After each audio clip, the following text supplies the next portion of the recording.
Thank you very much, Gavin. Thank you, ladies and gentlemen. It's very good to be here.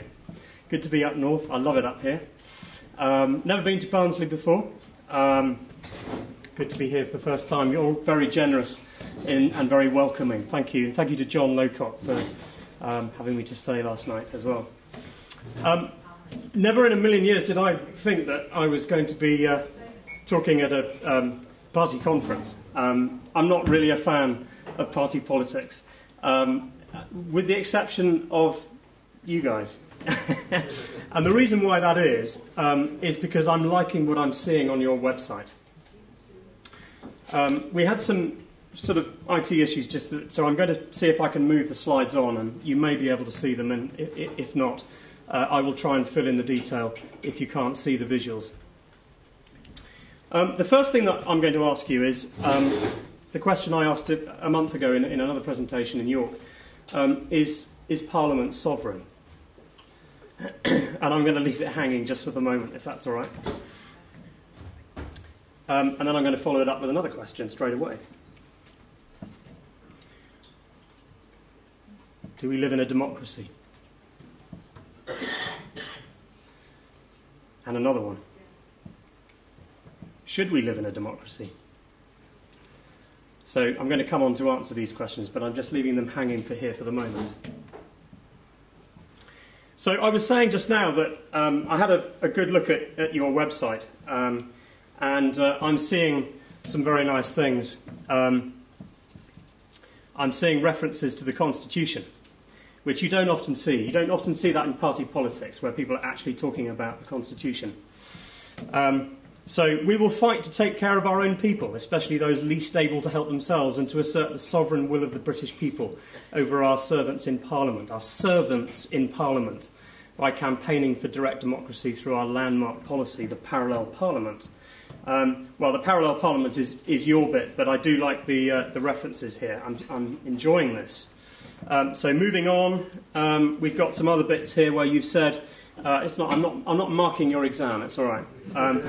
The only safeguard that exists to preserve our way of life, the Constitution, and central to all of the liberties that we enjoy, liberties that the blood of veterans was shed to preserve, and which we may take for granted, is the principle of democracy, of government by consent, the only legal and moral basis of Parliament's legitimacy to govern.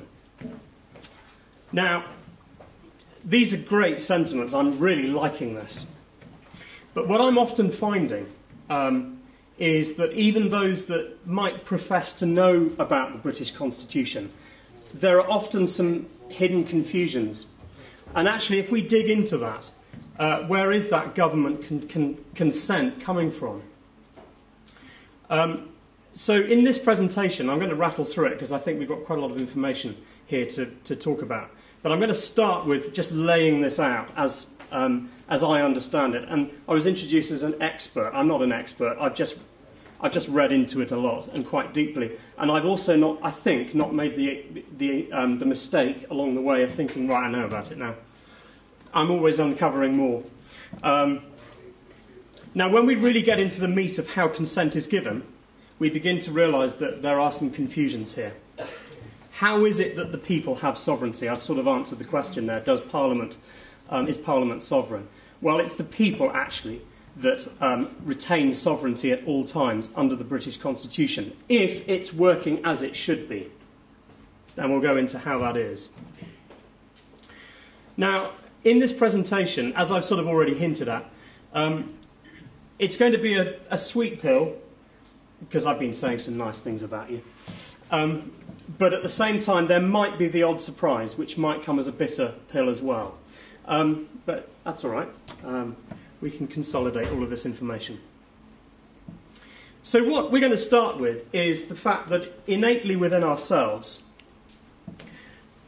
there is a desire to, or at least we feel that there should be an influence over our government. We, the people, should have influence over our government. People feel that they should have that influence. Why do they? Well, the reason for that is you need to ask yourself the question, who came first? Did the government come first, or was it the people? What exists in nature? Well, the people exist in nature. the government is created then, afterwards, by the people. So the government is a fiction. And you cannot have the fiction gaining authority over its creator. I mean, it's an essential principle, isn't it?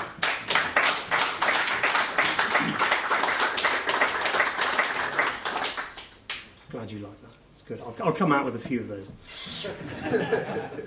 And what we're talking about here is the system of equity.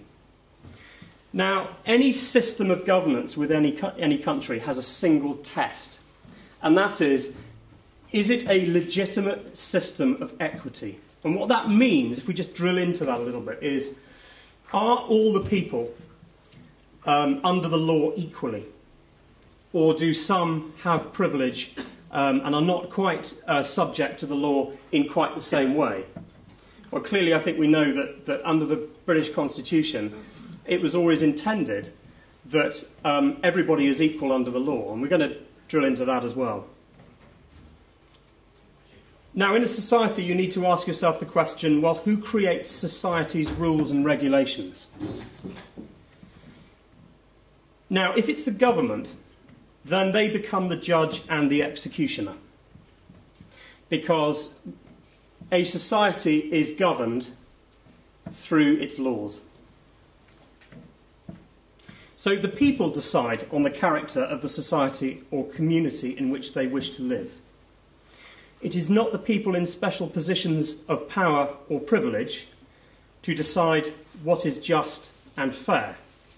It is the people that decide that. They create society's regulation under which they agree to live.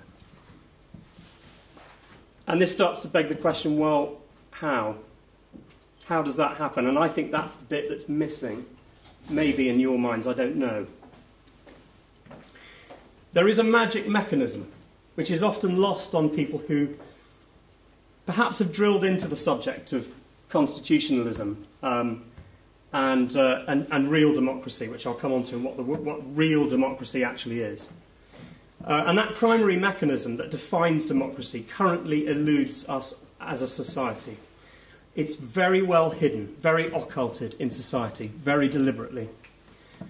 Still very few in society who understand the key characteristic of real democracy. Even many political commentators, either through ignorance or deliberate deception, hide this real truth.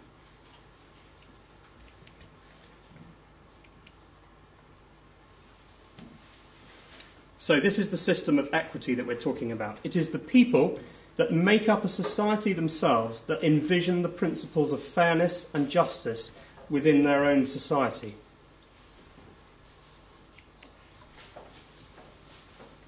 And by the way, that was Justice James Wilson, who was the co-author of the United States Constitution. He wrote that in his works, I think it's Volume 2, Chapter 6.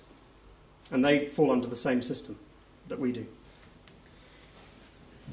Now, you probably can't see that, but I've put up there the structure of the government as most people understand it now today, and it's certainly the structure of the government that most of those in the establishment would understand it. So we have, if you can't see it, it's the head of state at the top, and then we have three branches of government underneath. We have the legislature, the judiciary, and the executive. Just to recap, I mean, if you don't know this, and quite frankly, I find it not that interesting, actually, because this is the mechanisms of government that I'm not so interested in. Because when you see how it's supposed to function, this bit doesn't really matter so much, and you'll see why. So the legislature, of course, is all about, well, that contains Parliament. That's the Lords and the House of Lords and the House of Commons. They're the ones that make government law. They don't make it, actually, but they propose it, and then it gets created according to, well, we'll come on to that one in a minute. Then we have the judiciary, that's the court system, judges, and then we have the executive, which is sort of everything else. It's the police, it's the prison service, it's, well, the executive is it's when you execute punishment on the accused, if they've been found guilty. Yeah, that's where it comes from. So they're carrying out what needs to be done. So those are the three branches of government. And then at the bottom on the diagram, you probably can't see, is we've got the people underneath. Because, let's face it, it's been ingrained within us that government is an authority and the people are underneath. It's not how it is. Now, the reason why those three branches are there is that within a functioning government, they're supposed to be checks and balances on each other. But it doesn't deal with the issue that if the entire government machinery is corrupt.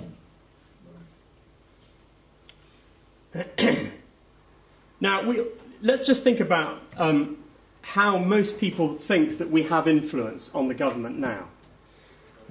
Most people think that we have influence on the government by voting in elections. That's quite important for you guys. And that's actually what most people think democracy is. But it isn't, in fact.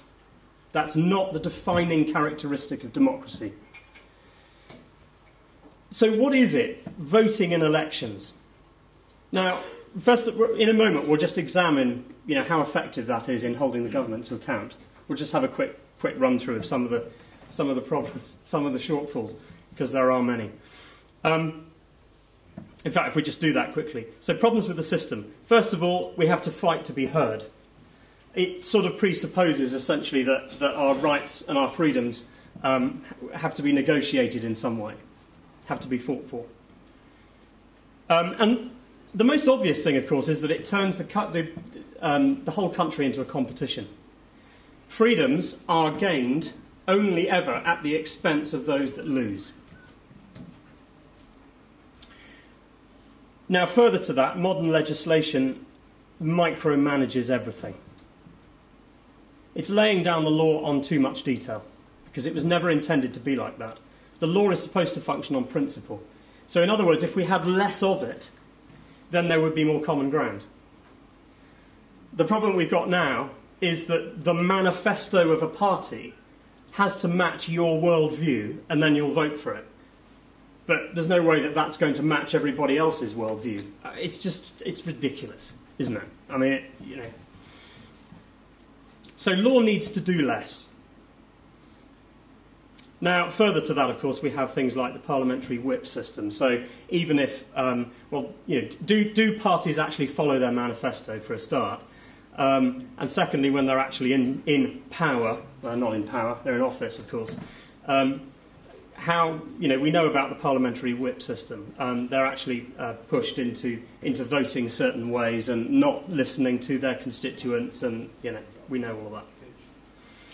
Now, aside from that, this is where the conspiracy element comes in. I'm generally known as, at my workplace, I think, as their pet conspiracy theorist. And you'll begin to wonder why as we get into this presentation. And the reason why I'm introducing that is because really the covering up and the hiding of how the British Constitution is supposed to work is an 800-year conspiracy. That's what it is. And so a little later on in the presentation, we're going to open up some of the bigger themes here, which, if you're not familiar with, are a little bit frightening to face when you first do so. So, further problems. I'm just going to read this out, actually. When an issue is forced onto the agenda, especially one of which the establishment is not generally in favour, a multitude of delaying and prevarication techniques are used, and misdirection and downright deceit becomes the order of the day in order to confuse the public and generally obfuscate the issues.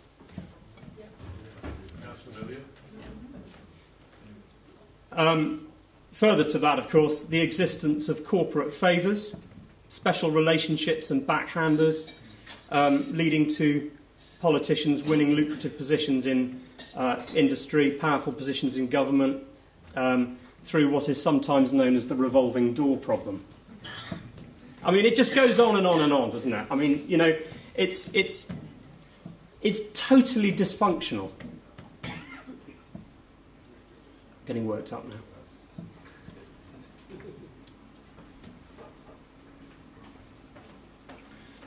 You may not be able to see that.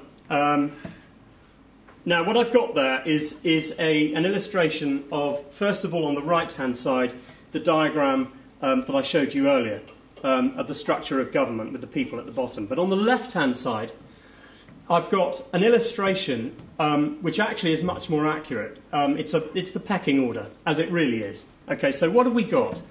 At the top, we've got natural law.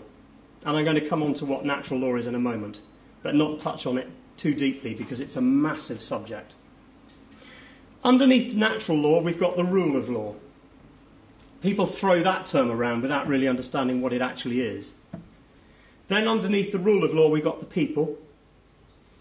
And then under that, we've got government, because government was created by the people.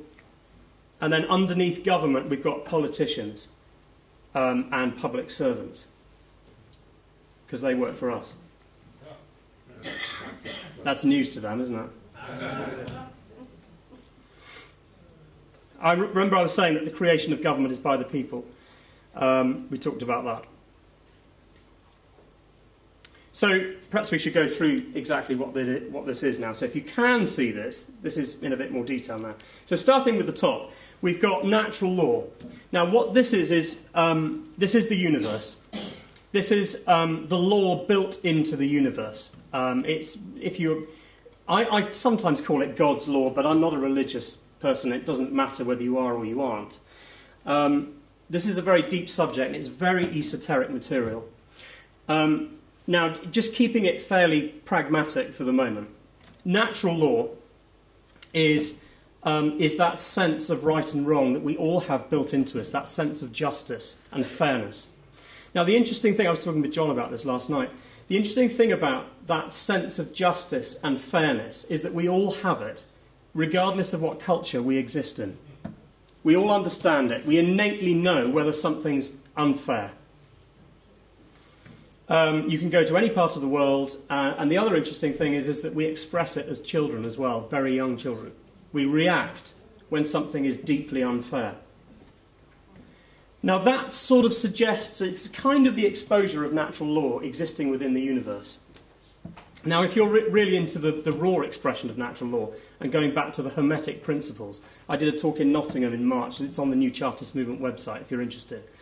But really, natural law is a system. It's almost a system of science, really. It's a system of dynamics that's built into the universe. Some people call it karma. That if you actually do something that is out of alignment with natural law, you're going to get something back. You're going to get negative consequences. Sometimes it's been called consequentialism. So some of you might know Jordan Peterson, interesting character. He's a clinical psychologist, and there's a fabulous piece of video where he talks about how people don't ever get away with it. And he talks about how when he's dealing with people's issues, and they've really had some horrendous things happening in their life, and if you trace it back, you keep going back, and eventually you'll find something, and it's as if that was the cause, and it's sent ripples into the universe, and they've come back.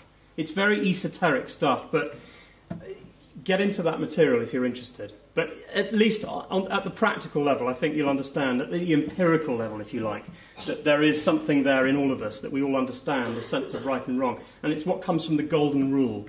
We talk about the Golden Rule, the Decalogue, the Ten Commandments. All of that is really a sense of in fact, all of those rules in the Ten Commandments are really about taking property from other people. Taking their decision or their choices away from them in some form. So underneath the natural law, we have a manifestation of that natural law into what's visible in the visible realm, is the rule of law and common law. So what common law is our conscience, which is the conduit, taking that sense of right and wrong and turning it into man-made laws. Common law is man-made law. It's just not government-made law. It's made by the people. In what situation? Juries. Now you're probably beginning to get where I'm going with this. And the head of state, of course, is meant to be charged with looking after that rule of law and keeping it in place and maintaining it. Then we have us underneath that. And then we have the artificial organisation that was created by us, the government. And then, of course, the officers that take oaths, the politicians and public servants. So that's just kind of going through a little bit and understanding that. Now, the next slide is, you may, again, try and see it, but it's how we bring these two sides, these two diagrams together. So we can still have the understanding of the three branches of government and roll it into the left-hand side. But it just looks a little different because, in fact, let me just go through. If you can see that, you can see that the people are on the same level as the head of state. Because remember that all are equal in the eyes of the law, including the head of state. They just got an office.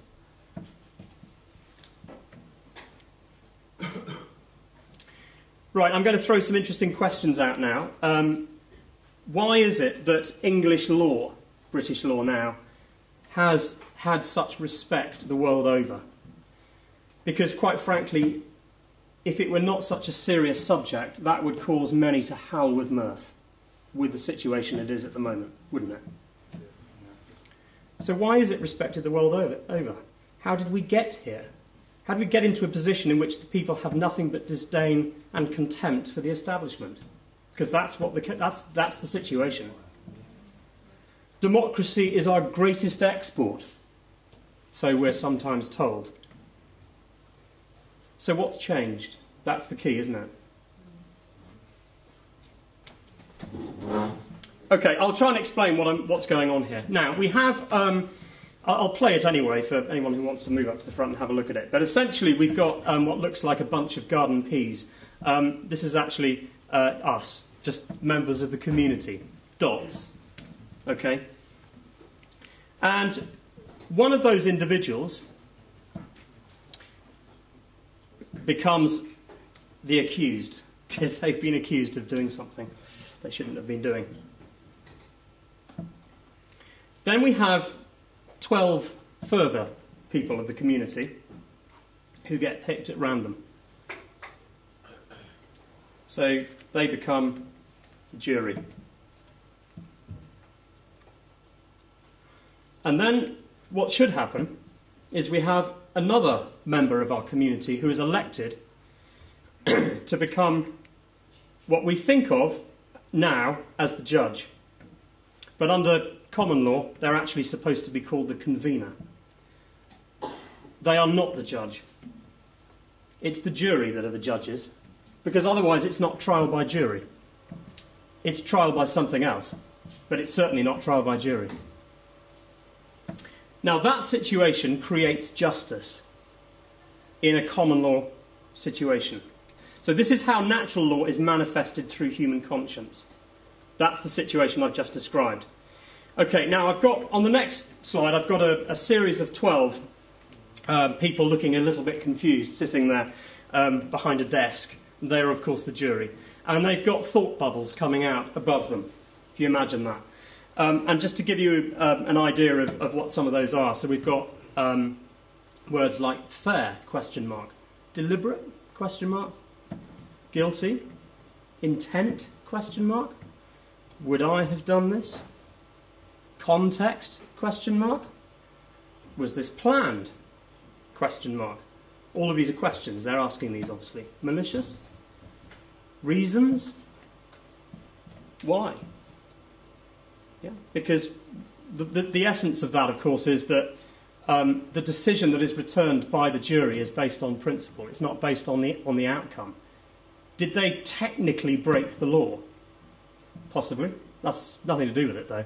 It's a question of whether there's guilt. Okay, and guilt is all about whether there is what is called in Latin mens rea. It sounds like something rather unpleasant. Malice aforethought. Is there malice? Is there a malicious intent? Now, there are one or two other important facts about trial by jury that you should know about, because the trial by jury that we have at the moment is a watered-down plastic version of trial by jury. But the original, proper trial by jury that should be lawfully in place, according to our Constitution, is a whole different beast. And it seriously has teeth. Before I get on to why, and you've guessed it already, possibly, but I'm just going to outline a few other bits and pieces. So it's about motivations, intent, and context. And by the way, the jury are supposed to decide on punishment. They are supposed to give the punishment, not the judge. There should never be any interference from the judge, the convener, because they're not supposed to direct it.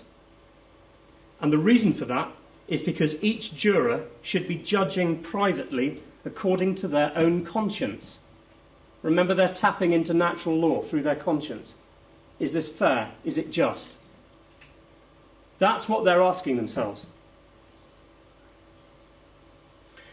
Now, in the next slide, we have all of the jurors returning their own individual verdict, their own decision, as guilty, except one of them. One of them's thinking, no, I'm not happy about this. There's something not right. It wouldn't, to me, feel fair to pass punishment on this individual. So I'm going to return not guilty. Quite within their rights to do so. It's a private decision. And therefore, what happens to that verdict overall from the jury? It's not guilty. Because in order for it to be a guilty verdict, every single one of those jury members has to return guilty. It's more important under common law that a good man is not punished rather than a bad man is punished, if you see what I mean. Because that can be rectified later. You try and live in a community where you have done something. I mean, people know about it, don't they? And, you know, what goes around comes around. But what mustn't happen under common law is for a good man to be punished. Now, the most important thing, and this is the absolute critical thing, this is the central point of this presentation. What is the effect of that situation where you've got one individual who's decided not guilty, but let's say, for example, that the accused actually has technically broken the law, broken the legislation. Now, this is the key. What happens in that situation? Well, what happens is that because a not guilty verdict is returned, but he has technically broken legislation, that means that that statute starts the process of being extracted from the statute book. It's called annulment by jury. That's the whole point of trial by jury. So going back to what you are talking about direct democracy, etc., I love it. But actually, there's an even more powerful mechanism already built into the Constitution. And it's called annulment by jury.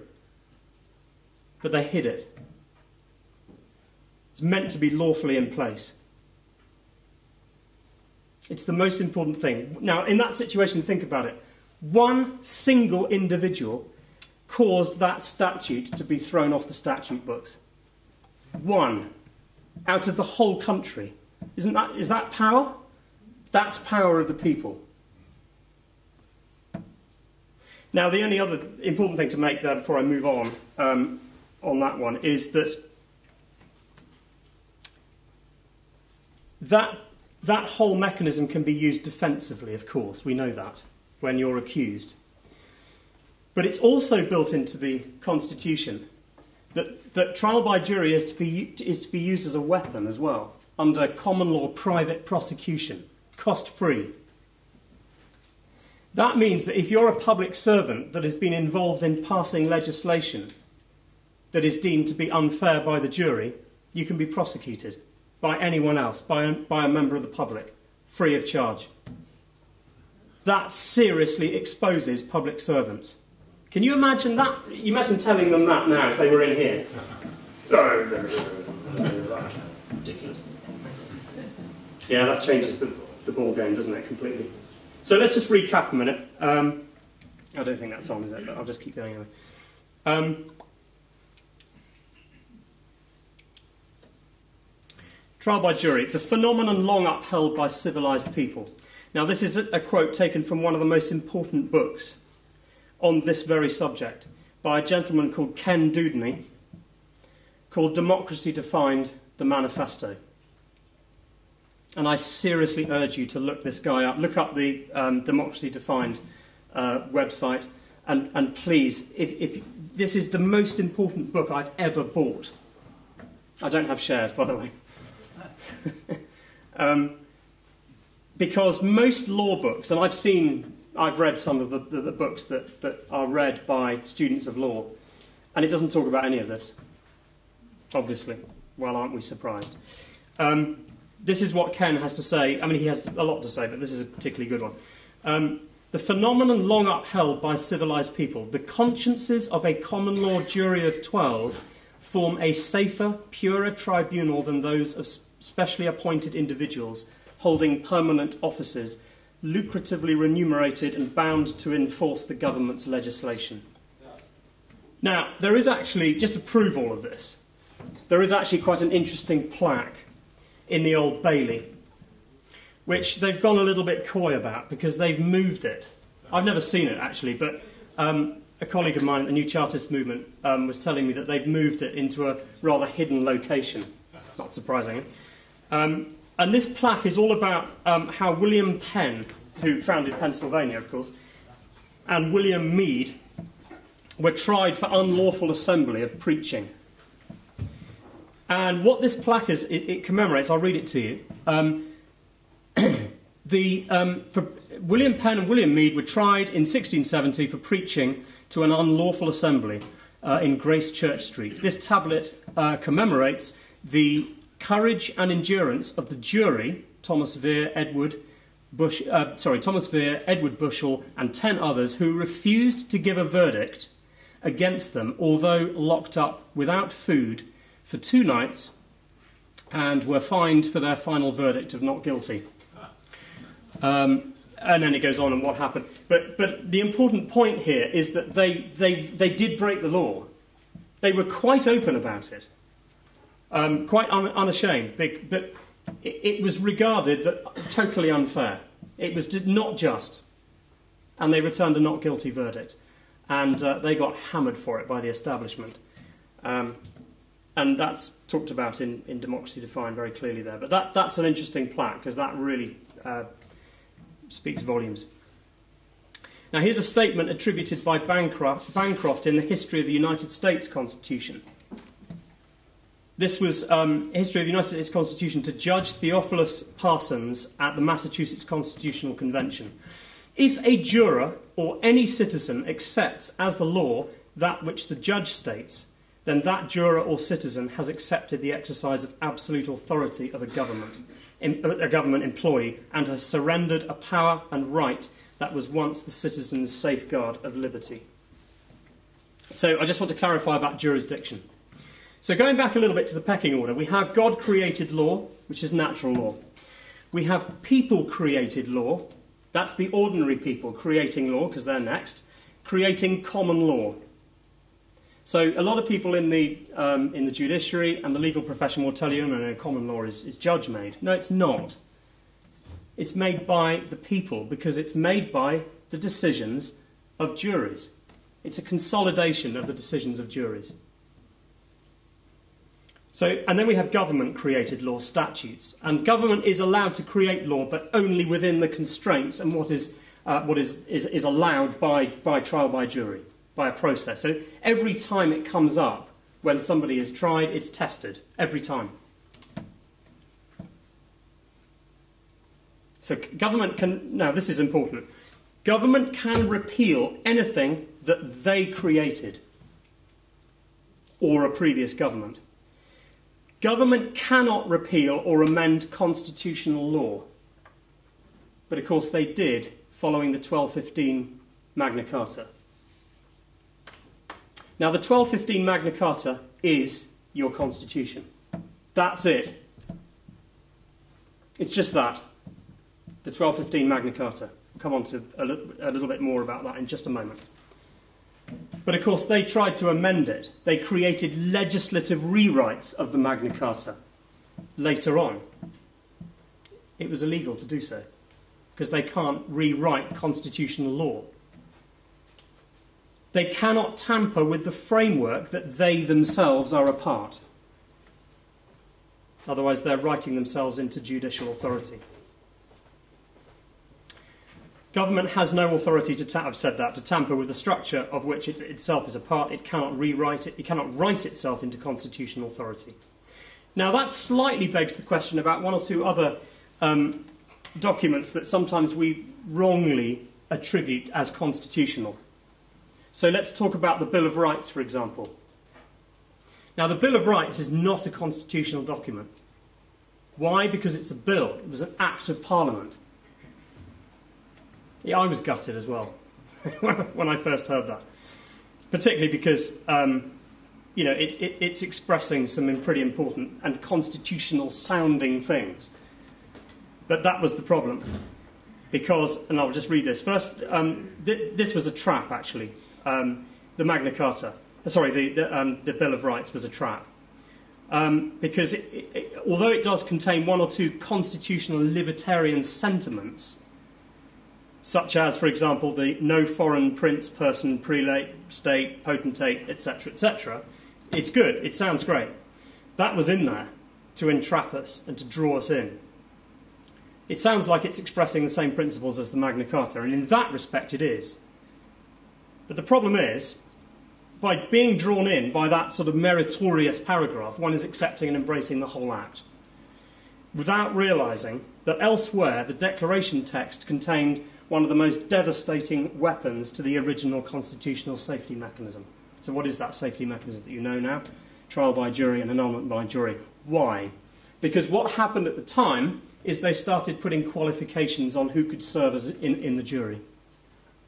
And in fact, what happened is over half the population of the country were denied access to be part of juries. And so they're stacking the jury now at this point. In fact, it actually happened earlier than that. They started whittling away 70 years after the Magna Carta. It all started happening. So constitutional statutes is a contradiction, actually. If one points to the Bill of Rights as an authority, one is elevating a government-created statute beyond its natural jurisdiction, which hands enormous power to Parliament. And this is where the Parliament is sovereign mantra comes from. Conniving and devious power grabbers of the late 17th century instigated this very deliberately to allow their own law to be regarded as constitutional.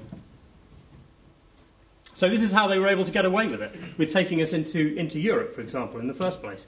Because everybody was pointing at the Bill of Rights, the act that was written by them, by those that would wish to overrule, to overrule the rule of law and give Parliament greater powers than they should have. They could ignore or alter this as they see fit, because it's one of theirs. They know it's not constitutional, but everyone else thinks it is.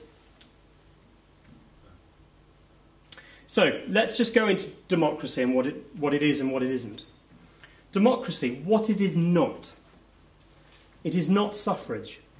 Suffrage is totalitarian, communist, leads to fascist states. Suffrage is the voting in elections. That's not what democracy is. Everybody thinks it is, but it isn't.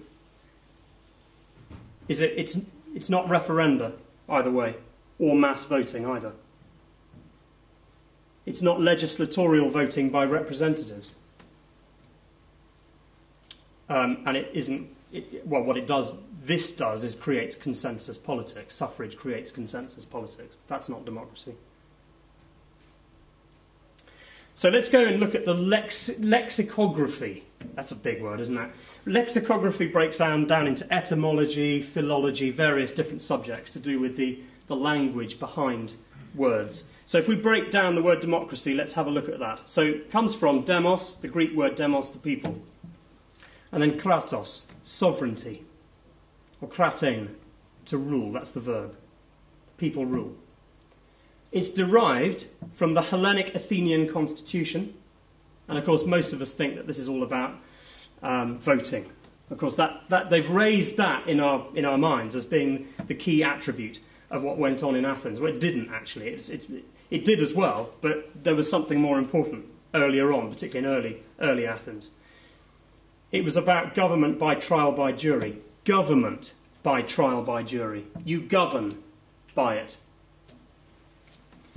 Okay, and sovereignty of the individual citizen juror as the final arbiter of law. That's what democracy is. It's not voting in elections. It's giving citizens the power to annul government law in trials. So specifically, excelsior rights. This was at the time of Cleisthenes, 508 to 507 BC. What were excelsior rights? It was the right to attend, yeah, to debate, yes, to vote, yes, as well. But this is the key: trial by jury for the accused, and empowering citizens with judicial authority as jurors. You're getting the gist of it. I'm repeating it, but it's so important. Now, whilst that was the case, it should be pointed out that it was infant in form in those days. There were no equal rights for women, and slavery remained, of course. But given time, if certain things hadn't happened, it wouldn't have been long, and we would have hit a very, very different point in the development of humanity if that had been allowed to continue in the way that it was at the time.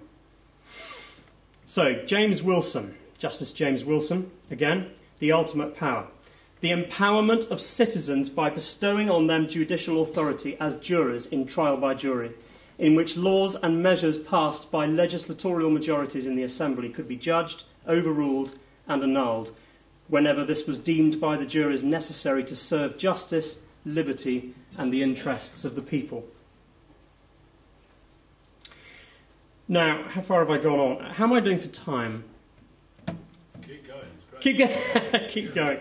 Because what I was going to do at this point was just to paint a little bit of a background. I'll probably only be at about another 8-9 minutes, something like that. But it's quite important to understand the conspiratorial nature of our reality. So I've got up here, you won't see it, I've given up on that. It's working again. Oh, is it? Yeah. I've got rather a lot of slides to get through then. I'll just keep clicking and see if I can catch up. What I've got on the screen here, about to come up, if you can see it, is a pie chart.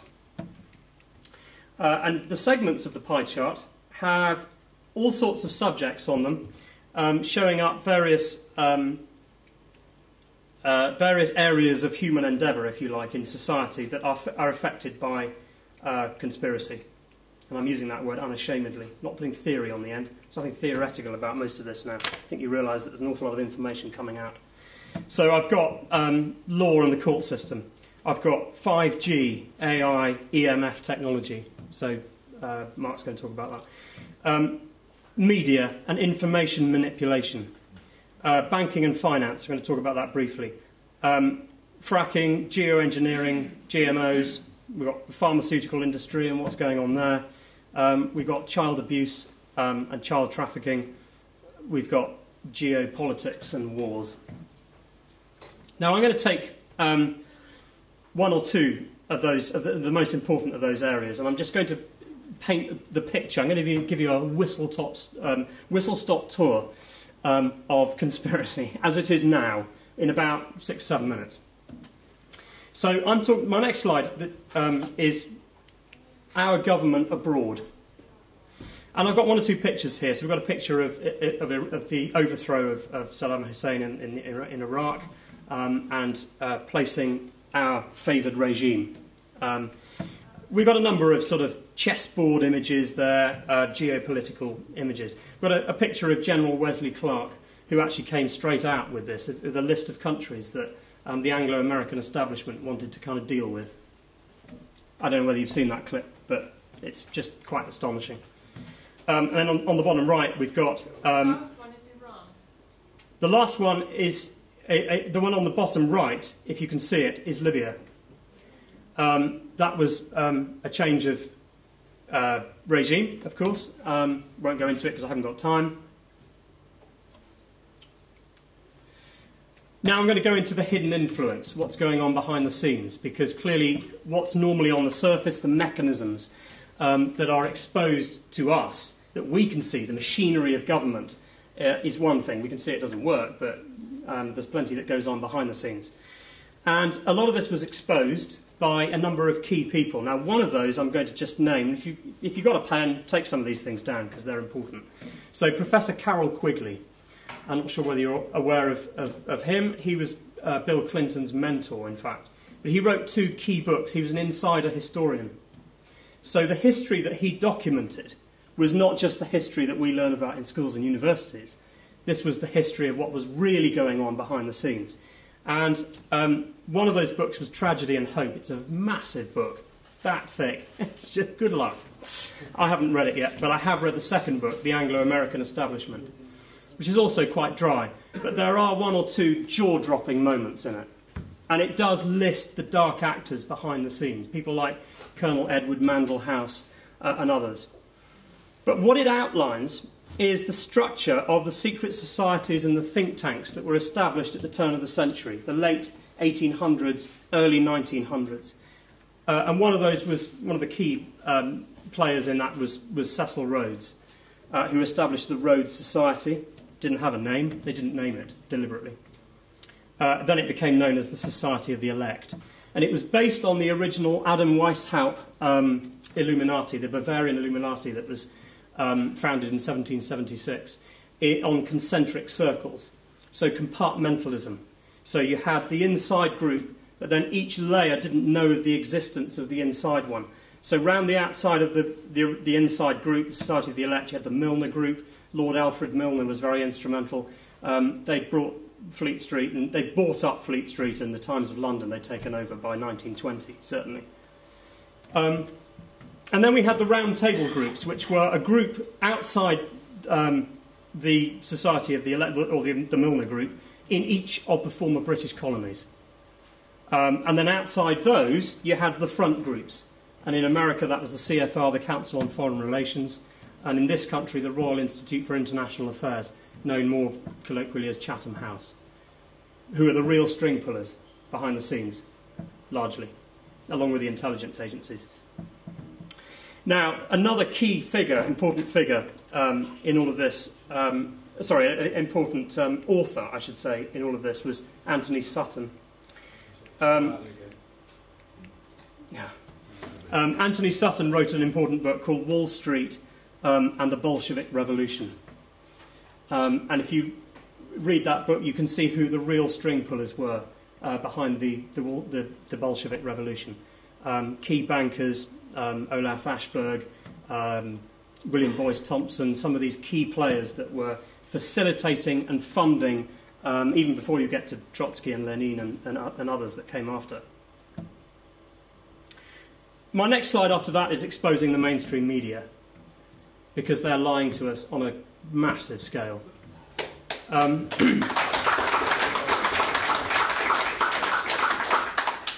Now, if you want to prove that to yourself, one of the best ways of doing that is to go onto YouTube and go and have a look at the Media on Trial events. Maybe one or two of you were there. Now, Media on Trial is an organisation that started putting on events called Media on Trial. I think they've had 3 now. The last one, they were actually, the venue where they were going to have it was lent on by the establishment, and they had it cancelled on them. But they were then offered another venue by a mosque, interestingly. Great guys, fantastic. But there were some key speakers at this, some really important people that you should tap into if you're not already. So Professor Piers Robinson from Leeds University talks very eloquently about propaganda and manipulation techniques. And by the way, one of the key think tanks that started the whole business of information manipulation and manipulating how people's perceptions was the Tavistock Institute, which came out of the Cecil Rhodes Secret Society network. And it then went on over into America with projects like MKUltra. But Professor Piers Robinson really breaks that down very, very well. So have a look on there. We've got independent journalists like Patrick Henningsen, who has his own 21st Century Wire. It appears on RT quite a lot.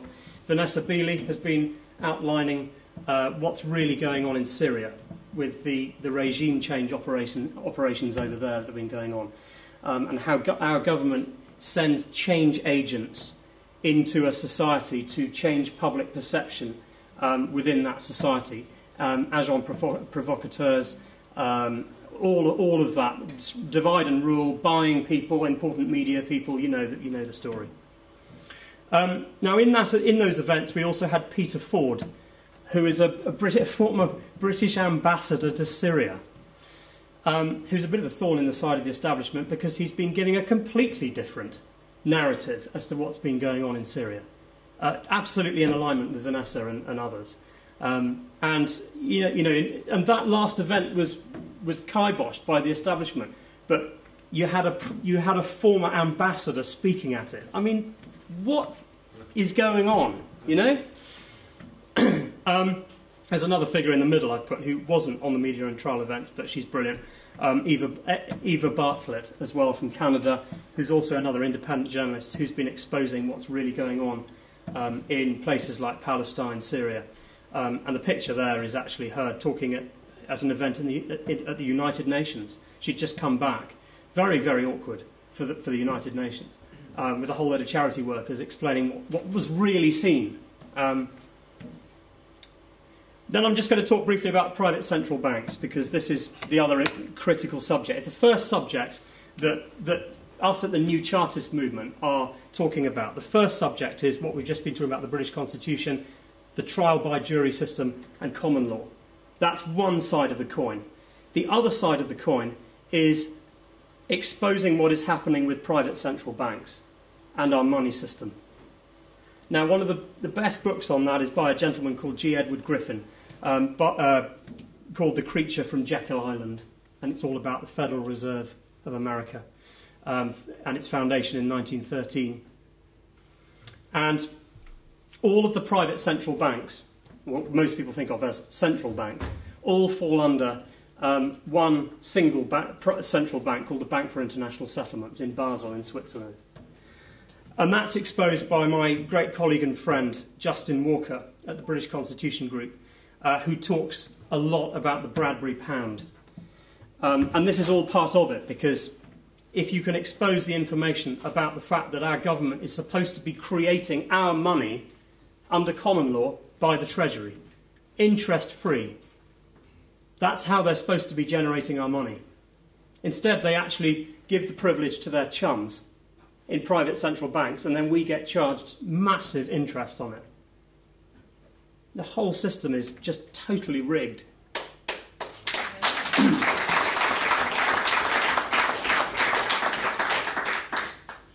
And then bottom left we have Ronald Bernard, who is an interesting whistleblower. By the way, these three, Justin, Ronald, and then the next one, Anthony Stansfeld, were all produced whistleblower testimony at the ITNJ, the International Tribunal into Natural Justice. Extraordinary testimony about all sorts of subjects, but Ronald Bernard was a top-level banker and came out and explained how the system actually works, or doesn't, for the people at least anyway. And he also exposed some fairly horrifying stuff about child trafficking as well, and some very, very dark information. And then Anthony Stansfeld, who's the Police and Crime Commissioner for the Thames Valley Police, is involved at the moment in exposing the most unbelievable potential scandal about top-level banks in this country potentially colluding with the FSA, the Financial Standards Authority. And this is going to blow fairly soon, I suspect. And then the last thing that I just want to touch on, because this is a deep rabbit hole. Everything has a reflection, is the title of this slide. So what is this about? Now, my wake-up to this was this gentleman called Scott Bartle. And he put a fantastic video together. It's on YouTube. Look out for it. It's called What the FUQ. It's not being rude, don't worry. It means frequently unanswered questions of the Australian government. And what this was about, he was trying to import a classic car.